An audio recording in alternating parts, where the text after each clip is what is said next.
ሰላም ጤና ይስጥልኝ። ይህ የአንድ ዩቲዩብ ነው። አዳዲስና ሰበር መረጃዎች እንዲደርሷችሁ ቻናሉን ላይክ እና ሰብስክራይብ እያደረጋችሁ አብራችሁ ቆዩ። ሰበር መረጃ። ዋሽንግተንና ቴህራን የተኩስ አቁም ስምምነት ላይ ደረሱ። በፓኪስታን አደራዳሪነት አሜሪካና ኢራን ለ2 ሳምንት የተኩስ አቁም ስምምነት ላይ መድረሳቸው ተሰምቷል። ይህ ስምምነት ለዓለም ሰላም ፈላጊ ሁሉ እጅግ አስደሳች ዜና እንደሆነ ይታመናል። በተለይም የአሜሪካው ፕሬዝዳንት ዶናልድ ጄ ትራምፕ የኢራንን ስልጣኔ ዛሬ ማታ ወደ ኋላ እንመልሰዋለን ካሉ በኋላ የዓለም ሰላም የሚያሳስባቸው ሁሉ የቀጠናው ሰላም አስጨንቋቸው እንደነበር ይታወቃል።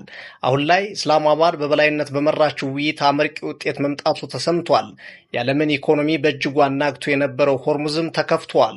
በተያያዘ ዜና ዶናልድ ትራምፕ የኢራንን መሰረተ ልማቶች እናወድማለን ማለታቸውን ተከትሎ ኢራናውያን በድልድዮቻቸውና በኃይል ማመንጫዎቻቸው ዙሪያ ባንዲራቸውን ይዘው መገኘታቸው አሁንም ዓለምን እያነጋገረ ያለ ጉዳይ ሆኗል። መሰረተ ልማቶቻችንን ስታወድሙ እኛም አብረን መስዋዕትነትን ለመክፈል ዝግጁ ነን ብለው በአደባባይ ላይ መታየታቸው የሀገር ፍቅር እስከምን ድረስ እንደሆነ ያሳዩበት ነው ተብሏል። ይህ በእንዲህ እንዳለ እስራኤል በየመን የምታደርሰውን ጥቃት አጠናክራ መቀጠሏን የተሰማው ቴልአቪቭ በየመን የሂዝቦላህ ይዞታ ናቸው ባለቻቸው ቦታዎች ሁሉ ላይ የአየር ድብደባ እያደረገች መሆኑን የታወቀው